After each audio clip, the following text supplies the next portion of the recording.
What has to you been, as someone who's watched so many seasons of hockey and now got a chance to see a handful of games of this Minnesota Wild team, what to you has been the most pleasant surprise? And it doesn't even have to be a specific player, but just something this Minnesota Wild team has done either individually or as a whole really well that you think you can attribute to the success the Wild have had this season? I think that's a hard question to answer because you could go so many ways with it, right? Hashtag depth, which we know has been a touchy subject, at least nationally with this team. But I really believe in this group. I think it starts at the top. I just think, again, look, you can say what you want about teams that are close. Man, Bill Guerin and we did an interview the other day for Amplified, and he mentioned, there's a lot of talk about teams that are close because they have parties or they barbecue together, they drink beers together. But honestly, it's about playing for each other when it matters, right?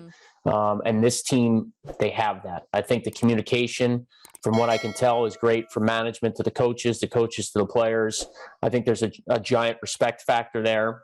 And I think the leadership group is they're outstanding. And Dean Evison said it 1,000 times this year. Jared Spurgeon leads the charge. He's such a good person, such a welcoming person. There are no cliques with this hockey team. And I really believe that's important for not only the success they've had, but the success that they're potentially going to have.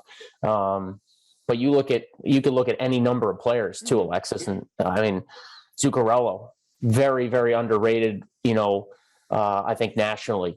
Mm-hmm. He's had an outstanding season defensively and just some of the things he does to help drive that line. Ryan Hartman's having a great year. Marcus Foligno's having a great year. Foligno fan club. I know you. I don't need to tell you that. But Jake Middleton has stepped in and done just such a great job since he's been acquired. This team, again, sure, they've had a rough patch or two, but everybody goes through it.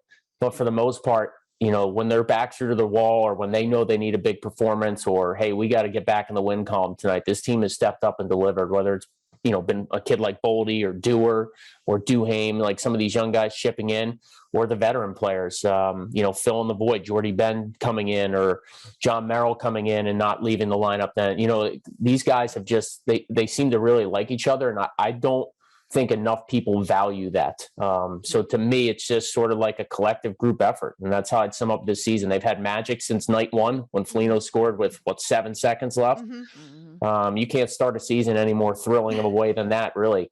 And they haven't let us down most of the night, on a pace for most goals in franchise history, most points, most wins. This team's going to be a handful in the playoffs.